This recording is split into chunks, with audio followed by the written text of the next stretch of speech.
എവിടെയെങ്കിലും ഒന്ന് അകത്ത് വന്നിരിക്കിച്ചിരി നേരം. ഫോൺ കിട്ടുമെന്ന് പറഞ്ഞല്ലോ, പിന്നെ എന്തെങ്കിലും കിടന്ന് തങ്കം. ഈ നമ്മുടെ ഈ റീയൂണിയന്റെ കാര്യങ്ങളൊക്കെ എനിക്ക് സെറ്റ്. അതിനകത്ത് മെസ്സേജുകളൊക്കെ അയച്ചോണ്ടിരിക്കുക, ഓരോരുത്തർ ഗൾഫിൽ നിന്നും അവിടെ നിന്ന് അമേരിക്കയിൽ നിന്നൊക്കെ. ഇന്ന് വൈകുന്നേരം അല്ലല്ലോ റീയൂണിയൻ. ഇല്ല, അതൊക്കെ സമയം അതിനും ചോദിക്കണതിന് മറുപടികൾ കൊടുക്കണ്ടേ? അതല്ലേ, അതുകൊണ്ടാ. ഇലയുടെ ഉണ്ട അവിടെ തന്നെ? ഇലയുടെ ഒന്നുമില്ല, അകത്ത് തീർന്നു. നാളെ ഉണ്ടാക്കി തരാം. വാന്നകത്ത് വന്നിരിക്കാൻ. വരാം. ഞാൻ പലതും ഇങ്ങനെ ആലോചിക്കുക, ഇതിന്റെ പ്ലാനിങ്ങുകളെ.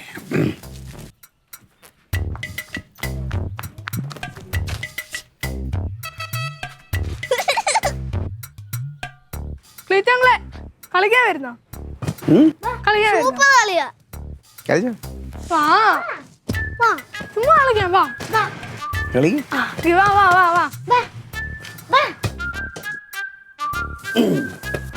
കാലോണ്ട് ആട്ടി കളിക്കണോ കാലോട്ട് കളിക്കാൻ?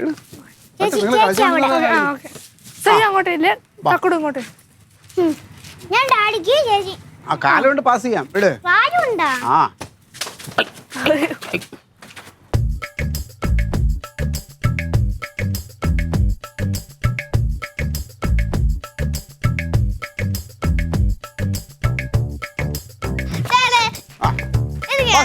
പാസേ.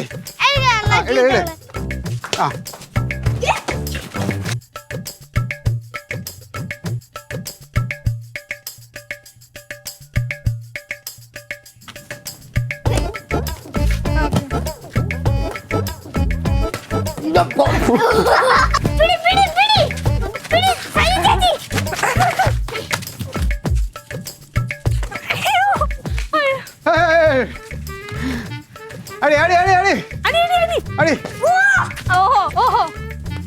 കിട്ടിയാ? മാറിയിട്ടുണ്ട്. 3500 രൂപയായി. 3500. കുഴപ്പമില്ല, നിന്റെ കയ്യിൽ നിന്നല്ലേ കിട്ടി. LED ഡിസ്പ്ലേ തന്നെ മാറി. അത് വേണം, അത് തന്നെ മാറണം.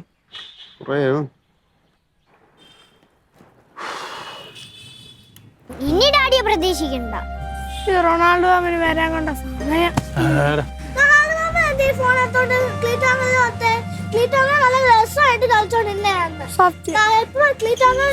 പോയി. അത് തന്നെ, ഇനി ഡാഡിയെ പ്രതീക്ഷിക്കൊന്നും വേണ്ട. സത്യം. ഫോൺ അങ്ങോട്ട് വെച്ച. ഫോൺ അങ്ങോട്ട് വെക്കാൻ. കളിക്കോ? ആ പത്രാളതൊന്നും അല്ലായിരുന്നല്ലോ.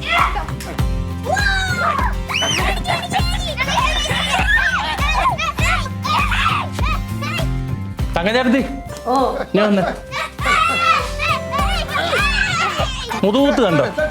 ഞാൻ ആ കടയിൽ നിന്നപ്പോൾ ഒരു ശകല സമയം എനിക്ക് സ്വൈര്യം തരാത്തല്ലേ. എവിടെ എവിടാന്ന് പറഞ്ഞു. ഇവിടെ ഒന്ന് ഫോൺ കൊണ്ടുകൊടുത്ത് പറയാം, ഇവിടെ കൊണ്ട് വെച്ചേക്കാം. എന്നിട്ട് എന്നെ പിള്ളേർ കൂട്ടി കിടന്ന് മുതുകൂത്ത് കളിക്കും. അങ്ങനെ പറഞ്ഞോ? ഫോൺ വേണ്ടാന്ന് പറഞ്ഞു. അവിടെ കൊണ്ടുവച്ചേക്കാൻ പറഞ്ഞു. എന്നാ അത് അവിടെ തന്നെ ഇരുന്നോട്ടെ. അതില്ലാതിരുന്നോണ്ടല്ലോ, എന്നോട് സംസാരിക്കുന്നുണ്ട്, പിള്ളേരുടെ കൂടെ കളിക്കുന്നുണ്ട്. ഈ സാധനം കയ്യിലെടുത്തു കഴിഞ്ഞാലുണ്ടോ, കുടുംബത്തിൽ ആരാ ഉള്ളത്, കുടുംബത്തിൽ എന്താ നടക്കുന്നത്, ലോകത്ത് എന്താ നടക്കുന്നത്, ഈ ഞോണ്ടക്കമാണ്. ഈ ഞോണ്ടക്ക ഒരു കാര്യം ഉണ്ടായിട്ടല്ല. ഇവിടെ മാത്രമല്ല, എല്ലായിടത്തും ഇത് തന്നെ പരിപാടി.